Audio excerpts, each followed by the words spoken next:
Living things can be so different from one another, and this is particularly obvious for large macroscopic organisms that we can see without the help of a microscope. These are all eukaryotes. They protect their DNA inside a cell nucleus, but they have very different solutions to being large. Or perhaps I should say they're all alive and have different ways of extending this life over large scales. Life happens within cells. It's a process based on the simple physical effect that at small scales, atoms, molecules, and basically any small particles continuously jiggle. This is because electrons and even atomic nuclei don't have a definite position, and the practical effect is that they're always in continuous motion. Within cells, the biological molecules are shaped in a way that this motion can be directed into directional processes that do work with the help of energy inputs from, for example, photosynthesis. And this is the basis of metabolism. The network of biological molecules regulates and replicates itself, and this network is the thing that is alive. This continuous motion is also the basis of diffusion, and diffusion is crucial to cells because it's the basic mechanism of transport, bringing water and nutrients into the cell and helping to eliminate waste products. But it also potentially sets a limit to cell size, and by extension also potentially sets a limit to the size of the entire organism. For cells over around 100 microns, that's roughly the width of a human hair or the thickness of a sheet of paper, diffusion is simply too slow to get resources to where they're needed in time and to get those waste products out. So cells have an additional transport mechanism called the cell skeleton or cytoskeleton, in which specialized proteins are shaped in a way that energy essentially makes them move in one direction, and this allows them to do work. And I think the best way to understand this system is to imagine a vast city which extends all around you, down into the ground, up into the sky, and all the traffic and people, millions and millions of moving things, are zipping around at 1,000 miles an hour. We all know that cells are incredibly complex, but we're used to static textbook images and plodding animations of single molecules, and it's important to understand that everything within cells is in a furious but organized dance. We're finding out that the cytoskeleton, in one form or another, is important to the internal transport, organization, movement, and division of cells, and so organisms throughout the tree of life have some kind of cytoskeleton. With regard to movement, the movements we see when cells change shape are all due to the cytoskeleton, so it works really, really fast. And the speed and effectiveness of the cytoskeleton for internal transport is also something that we can see as this phenomenon of internal circulation, which is known as cytoplasmic streaming. The millions of movements of motor proteins along the cytoskeleton induce a flow or current in the liquid phase of the cytoplasm. This is usually directional, and the end effect is a circulation known as cyclosis, which helps to speed up the distribution of resources and waste products within the cell. And it means that cells are less limited by the speed of diffusion. So cells basically use diffusion for internal transport, but this can be sped up by transport on the cytoskeleton and also cytoplasmic streaming driven by the cytoskeleton. Okay, but all of these processes happen within cells, and we want to understand how macroscopic organisms can be large, meaning that we want to understand how transport can occur over much larger distances. Let's take a closer look at the first group of eukaryotes, and by first, I literally mean a group that is probably amongst the oldest, because one estimate puts the age of the fungi as a group at potentially around 1.4 billion years old. The fungi also include one of the largest organisms ever documented, a honey fungus in the Malheur National Forest, Oregon, USA, where genetically one single individual forms a mycelial network estimated to weigh thousands of tons, to cover an area of around 8.8 square kilometers and be several thousand years old. So, filamentous fungi are made of hyphae, which are cells arranged end to end. There's no dedicated transport tissue, but within the hyphae, diffusion is important, and also the cytoskeleton and cytoplasmic streaming, which we can see here. Also, because the hyphae cover large distances, pressure differences can be actively set up between regions to induce what we call a bulk flow, or mass movement of matter along a pressure gradient. This general theme of bulk flow along a pressure gradient is something that we'll see in other large organisms. A combination of small-scale cellular processes, but also cellular processes that set up or regulate large-scale bulk flows. The next group of eukaryotes is the amoebae, which we're used to thinking of as microscopic single-celled organisms. And indeed, in this example, you can see the cell itself moving around under the power of the cytoskeleton, but also the internal jiggling and movement of the various components, which, don't forget, is always due to Brownian motion and is essentially one of the main physical forces operating inside living cells. But some amoebae are literally macroscopic, and here I'm referring to a group known as slime molds, or to be precise, the plasmodial myxogastria. And here we're talking about single cells. In other words, the entire yellow structure you can see here is literally a single cell with this kind of tubular arrangement. So whereas fungi are made of numerous cells separated by septa, here the entire internal space is continuous. The transport throughout this volume is, again, due to the cytoskeleton, but in this case it has an extra trick. The tube is essentially woven through with cytoskeletal filaments and motor proteins, and these periodically squeeze the contents of the tube in a rhythmic way that sets up waves of bulk flow within the cytoplasm. This is known as shuttle streaming because the cytoplasm streams back and forth as it shuttles between regions of the cell. And in this sped up video, this is actually what you're seeing as the pulsing motion that happens as it grows. Crucially, and coming back to our main theme, the cytoskeleton, something at the scale of molecules, is being used to set up pressure gradients and so bulk flows of matter over macroscopic scales.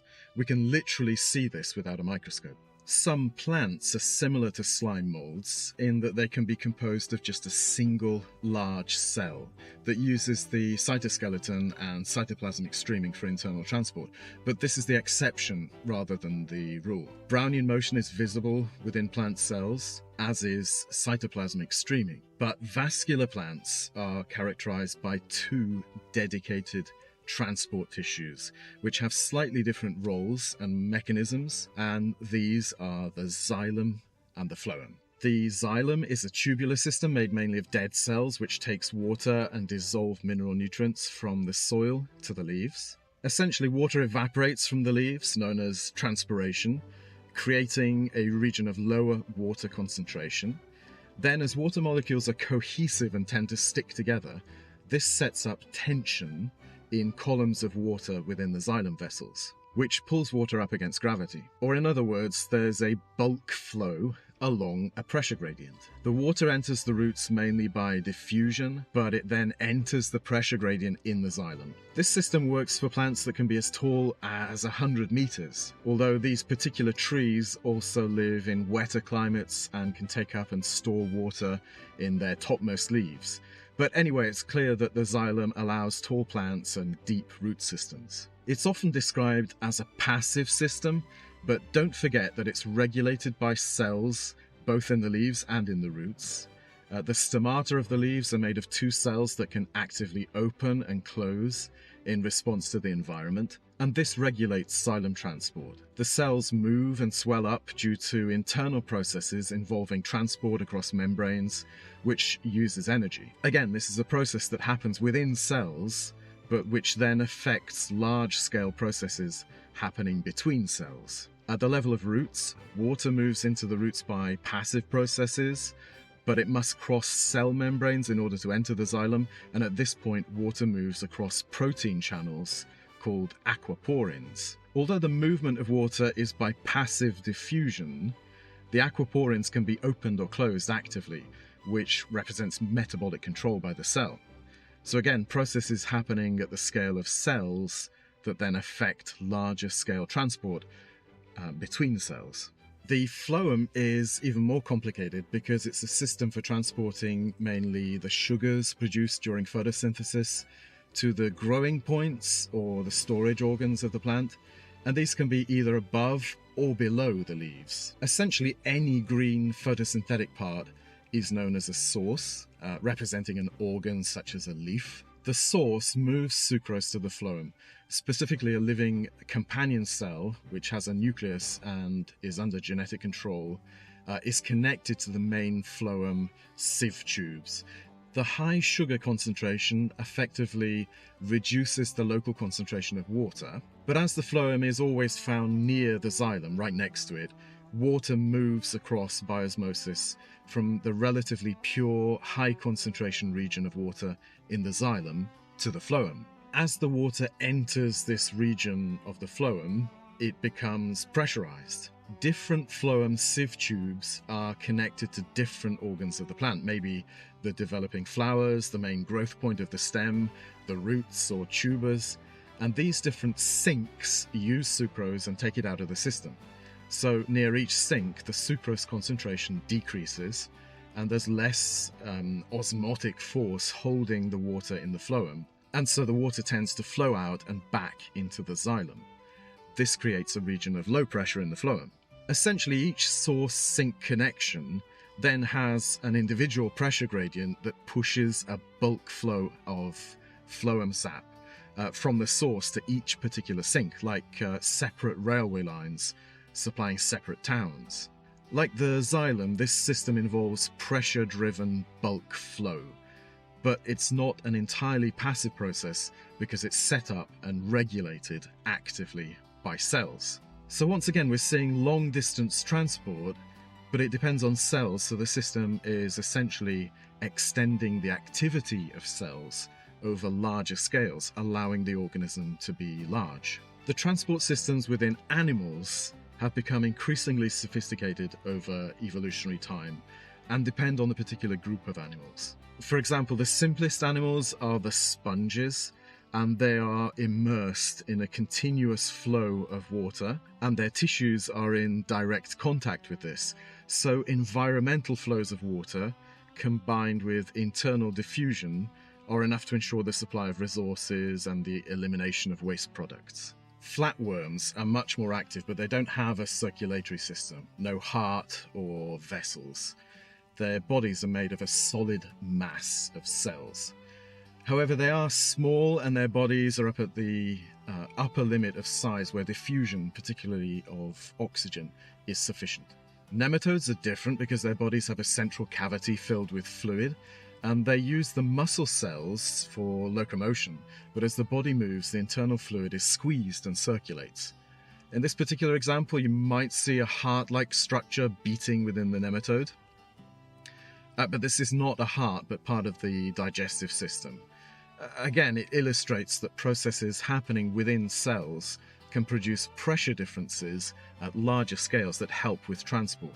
In fact, we shouldn't forget that muscle contraction is due to the movement of single muscle cells.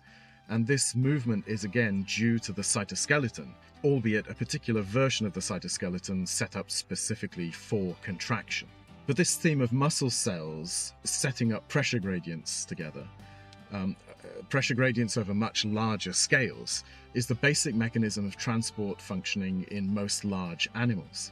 In a sense, this principle applies if the muscle cells are in a heart and set up a pressure gradient within a vessel, but also if the muscle cells are part of the body and locomotory system, as we see here, and set up the pressure and flow simply within the body cavity. When it comes to arthropods, the system is more complex because they have a heart, which has openings or ostia into the body cavity. So the heart isn't connected to a system of vessels.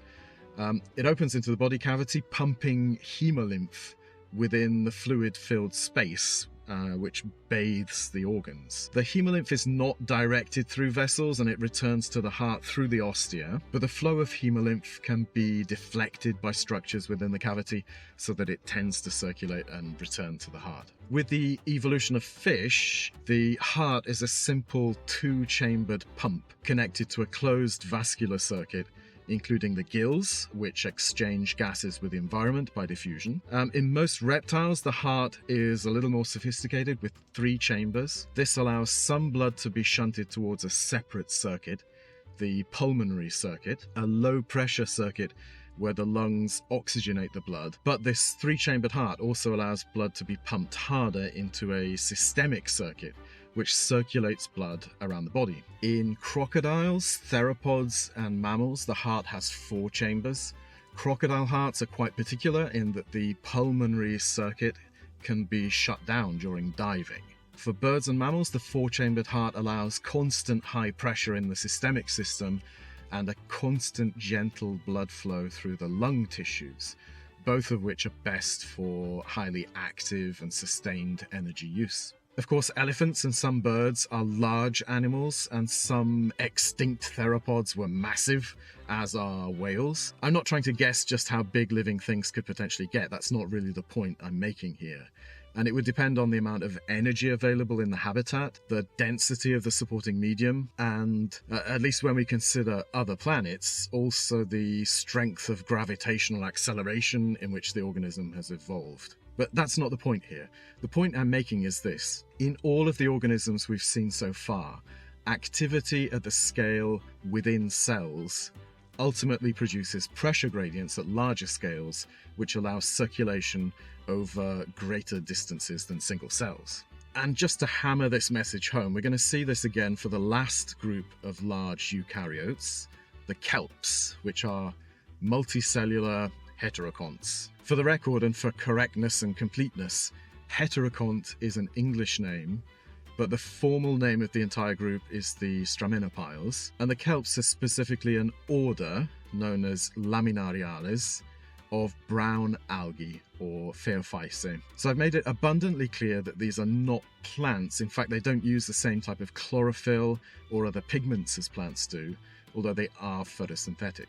The photosynthetic blades of kelps are often positioned in the light and must supply sugars to the lower parts of the kelp, such as the stipe and holdfast, which are in darker depths but potentially have greater exposure to nutrients. Being measured in centimeters and meters, these large organisms do have an internal transport tissue.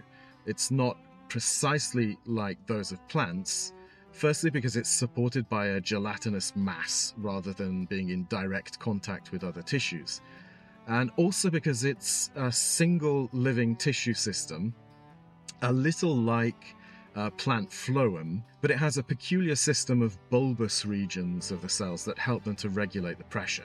So to summarize, I want to show the summary figure from the peer-reviewed paper, which emphasizes the shared living processes and their basis in physics, and how these life processes are scaled up slightly differently in different groups of eukaryotes, but nonetheless always based on the principle that processes at the scale of cells scale up to meters by creating pressure gradients that induce bulk flows of material.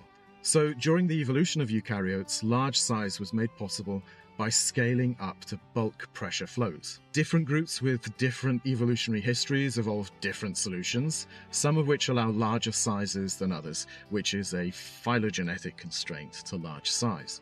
But all share the same basic life process, and physiological integration extends this over larger scales. Ultimately, life is a process that happens within cells, but organisms can be much larger than cells and still be considered alive, because that cellular life process is integrated throughout the cells making up the body. I'll leave the summary of the paper on the screen for a while so you can read it, and you'll find a link to the paper in the description. Thanks for watching. Goodbye.